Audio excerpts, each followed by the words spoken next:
Reconciliation. BNP এই রাজনীতিতে, বাংলাদেশের যে চলমান রাজনীতি, সেখানে তারা রিকনসিলিয়েশন চাচ্ছে। এখন এই রিকনসিলিয়েশনটা কি? এটি বহুমাত্রিক। সেটি হলো সকলের সঙ্গে সমঝোতা করে, কাউকে কাউকে ছাড় দিয়ে, এই সমাজে যে মানুষের রাজনৈতিক উইল ফোর্স রয়েছে, আশা এবং আকাঙ্ক্ষা রয়েছে, সেই আশা এবং আকাঙ্ক্ষা অনুযায়ী রাজনীতিতে একটি সমঝোতামূলক নীতি আনা, একটি ব্যালেন্স, ভারসাম্য আনা, কাউকে কাউকে ছাড় দেওয়া এবং রাজনীতিতে কাউকে কাউকে পুনর্বাসন করা, এই টোটাল যে কর্মকাণ্ডগুলোকে রিকনসিলিয়েশন বলা হয়। এখন বাংলাদেশের যে রাজনীতিতে রিকনসিলিয়েশন বলতে এই মুহূর্তে কি বোঝায়? সঙ্গত কারণেই পরাজিত শক্তি। এখানে আওয়ামী লীগকে বোঝাবে, ওয়ার্কার্স পার্টিকে বোঝাবে, রাশেদ খান মেনন সাহেবের, হাসানুল্লাহ কিনু সাহেবের যে পার্টি সেটাকে বোঝাবে জাসদ, জাতীয় পার্টিকে বোঝাবে, অর্থাৎ আওয়ামী লীগ এবং তার যারা সহযোগী সংগঠনগুলো রয়েছে, তার সঙ্গে সঙ্গে তাদের যে বন্ধু প্রতিম যে সংগঠনগুলো ছিল, সবাইকে নিয়ে একত্রে রাজনীতি করে এরপরে জনগণের উপরে ভোটের ময়দানে সিদ্ধান্ত নেয়ার যে প্রক্রিয়া, এই প্রক্রিয়াটা বিএনপি শুরু করতে চাচ্ছে। দ্বিতীয়ত হলো যে অতীতের যে কর্মকাণ্ডগুলো রয়েছে, সেই কর্মকাণ্ডগুলোকে প্রাইমা ফেসি, ইংরেজিতে একটা শব্দ আছে, এই প্রাইমা ফেসি ধরে আর এটাকে প্রিজুডিস বানিয়ে, এটাকে প্রিয়াম্বেল বানিয়ে, সংবিধানের ভাষা আছে প্রিজুডিস, ম্যালিস, প্রিজুডিস এবং ম্যালিস, এই দুটো হলো ক্রিমিনোলজির ভাষা। অর্থাৎ আপনি কারোর সঙ্গে একটা সমঝোতায় আসতেছেন, কিন্তু আপনার মনের মধ্যে একটা বিদ্বেষ রয়েছে, হিংসা রয়েছে, ম্যালিস এবং প্রিজুডিস। অথবা আপনি একটা পূর্ব শর্ত দিয়ে যা কিছুই করেন না কেন, তাল গাছটি আমার, কিংবা আপনি সবকিছুর উপর একটা জিনিস বসিয়ে দিলেন যে এটার ভিত্তিতে সবকিছু হবে, সংবিধানের যেমন একটা প্রিয়াম্বেল থাকে, এরকম একটা পূর্ব শর্ত। সেই পূর্ব শর্ত দিয়ে আলোচনা ঠিক ওই রকম না, রিকনসিলিয়েশনে এই কথাটা থাকে না। সেখানে একটা খোলা মন নিয়ে, একটা উদার মন নিয়ে সকল পক্ষ বসেন এবং একটি বৃহত্তর স্বার্থে, দেশের কল্যাণ, জাতির কল্যাণ এবং মানব কল্যাণে কি করে কাজ করা যায়, এই বিষয়গুলোকে সাধারণত রিকনসিলিয়েশন বলা হয়। অতীতে বহুবার বহু জাতিগোষ্ঠী মানে এরকম রিকনসিলিয়েশন করেছে। যেমন আয়ামে জাহিলিয়াতের সময় 100 বছরের একটা যুদ্ধ চলছিল। আরবের গোত্ররা মক্কা, ইয়ামেন, যেটিকে এখন হেজাজ বলা হয়, সেই হেজাজের যত জাতিগোষ্ঠী রয়েছে, তো এর মধ্যে নজদ এবং হেজাজ, মানে নজদ হলো এখন যে সৌদি আরবের রাজধানী রিয়াদ, ওইটা আলাদা এলাকা, ওটাকে বলা হয় উত্তর আরব। আর দক্ষিণ আরব যেটাকে হেজাজ বলা হয়, অর্থাৎ মক্কা, মদিনা, ইয়ামেন, তায়েফ, তো এই এলাকাকে বলা হয় নজদ।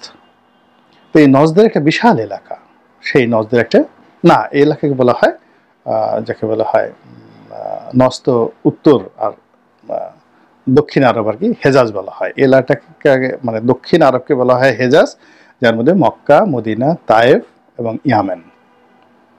আর নজদ বলা হয় উত্তর আরব। ঠিক আছে, এখন এই যে হেজাজের জাতি, গোষ্ঠী, বর্ণ, সম্প্রদায় 100 বছর ধরে যুদ্ধ করলো এবং যুদ্ধ করতে করতে তারা একটা সময় বললো যে না, আমাদের রিকনসিলিয়েশন দরকার, এবং সবাই বসে সেটা তারা করে ফেললো। এটা দীর্ঘকালীন শর্ত এবং অতীতে সব অপরাধ, খুনাখুনি, রক্তের বদলে এগুলো সব মাফ করে দিয়ে একেবারে নতুন করে একটা শান্তি তারা প্রতিষ্ঠা করলো। সেই যুগে আজ থেকে 1400 বছর আগে এরকম বহু ঘটনা, মানে আমাজনের জঙ্গলে এরকম রিকনসিলিয়েশন হয়েছে।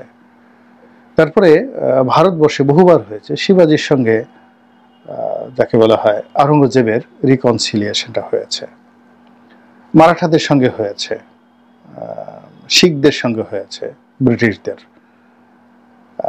তারপরে যাকে বলা হয় শেরশাহের সঙ্গে হয়েছে মুঘলদের। এরকম মানে সময়ের প্রয়োজনে এগুলো হয়। আর একেবারে সাম্প্রতিক সময়ে দুনিয়া কাঁপানো যে রিকনসিলিয়েশন সেটা দক্ষিণ আফ্রিকাতে হয়েছে, যেটা এখনো পর্যন্ত চলমান। অর্থাৎ নেলসন ম্যান্ডেলা এবং ডেসমন্ড টুটু, অর্থাৎ খ্রিস্টান সম্প্রদায় এবং জুলু সম্প্রদায়, তাদের মধ্যে, অর্থাৎ কালো মানুষ এবং সাদাদের মধ্যে বন্ধন করার জন্য তখন আপনারা জানেন যে তখন পিটার বুথার সরকার ছিল এবং ডি ক্লার্ক ছিলেন প্রেসিডেন্ট। তো পিটার বুথা এবং ডি ক্লার্ক দুজনই বর্ণবাদী শাসক ছিলেন এবং তাদের পিছনে খ্রিস্টান শক্তিকে যারা রিপ্রেজেন্ট করতেন, তো তাদের মধ্যে একজন পাদ্রী ছিলেন, খ্রিস্টান পাদ্রী, যদিও তিনি কালো, ডেসমন্ড টুটু। তো তিনি এই মানে যাকে বলা হয় নেলসন ম্যান্ডেলা এবং এএনসি অর্থাৎ দক্ষিণ আফ্রিকার যে কংগ্রেস এবং ডি ক্লার্কের সরকার, এর মধ্যে একটা সমঝোতা বা রিকনসিলিয়েশন তৈরি করেছিলেন এবং তার ফলে দক্ষিণ আফ্রিকা একটা নতুন ইতিহাস তৈরি হয় এবং এই জন্য নেলসন ম্যান্ডেলা এবং ডেসমন্ড টুটু তাদের দুজনকে নোবেল শান্তি পুরস্কারে ভূষিত করা হয়।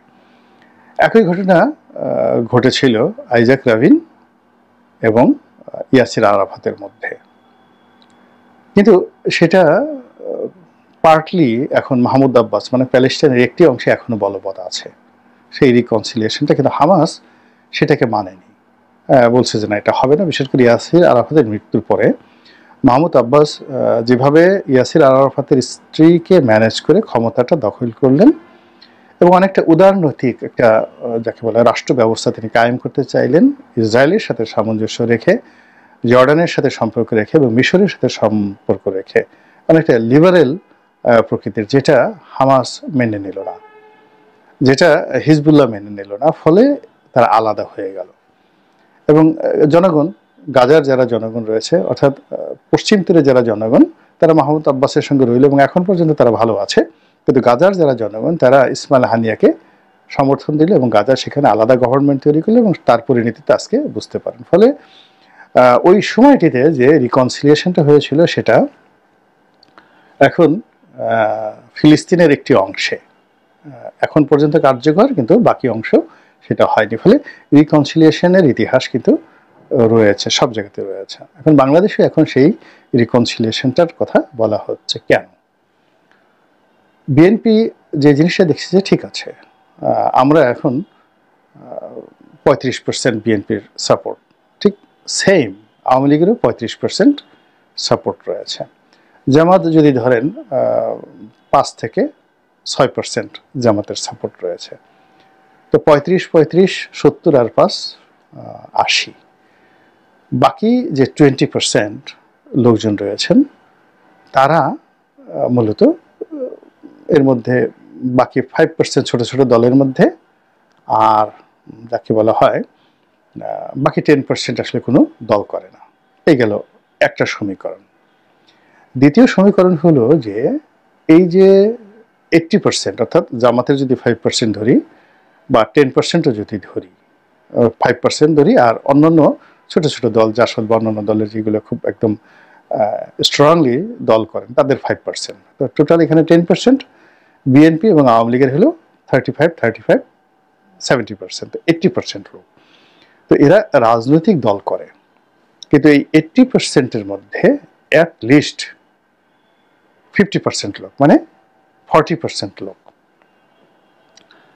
তারা ভোট দেওয়ার সময় নিজের বিবেককে জাগ্রত করে এবং প্রার্থীকে পছন্দ হলে ভোট দেয়। মানে তারা দল করে বিএনপি বা দল করে আওয়ামী লীগ, কিন্তু স্থানীয় যে রাজনীতির যে সমীকরণ সেই সমীকরণ অনুযায়ী তাদের দলের প্রার্থী পছন্দ না হলে তাদের পুরো পরিবারের ভোটটা সুইং করে।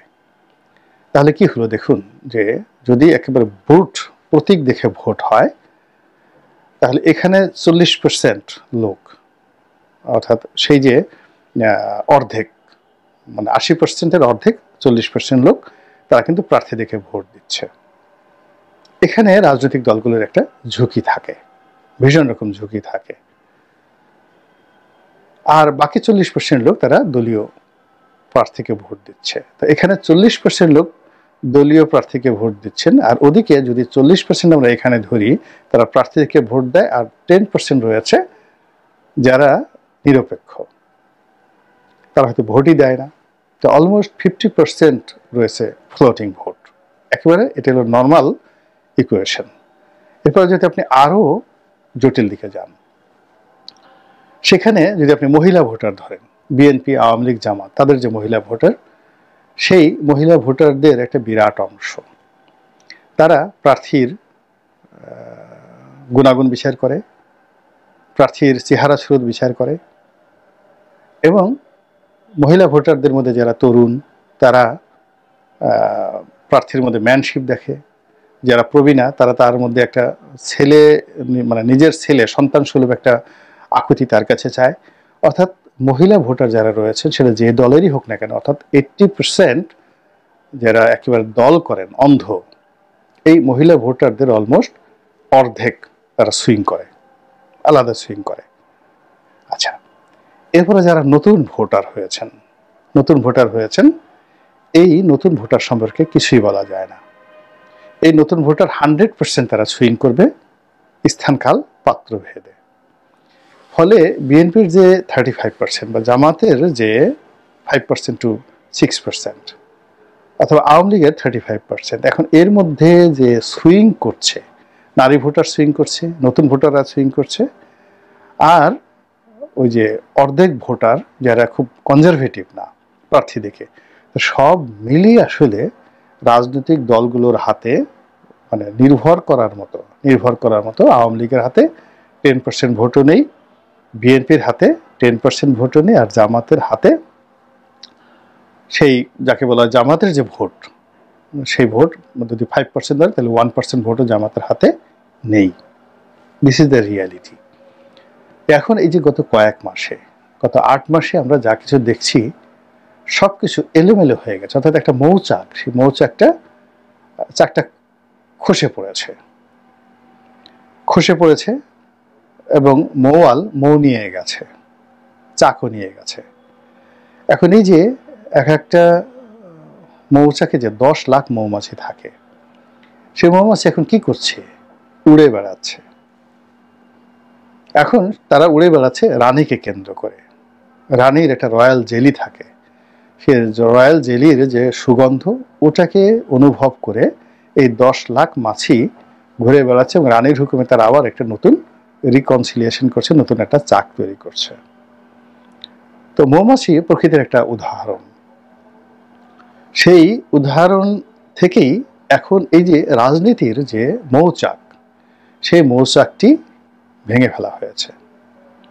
এখানের যে মধু, এটা মৌয়াল যারা আছে তারা নিয়ে গেছে, এবং এই রাজনীতির লক্ষ লক্ষ নেতাকর্মী, সেই লক্ষ লক্ষ নেতাকর্মী কেবলই মাত্র দলের নামে, মানে ওখানে যেমন রানী মৌমাছি রয়েছে, সেই রানী মৌমাছির যে রয়্যাল জেলি, রাজকীয় যে জেলি, সুধারস, সেটা সুগন্ধের দ্বারা আকৃষ্ট হচ্ছে।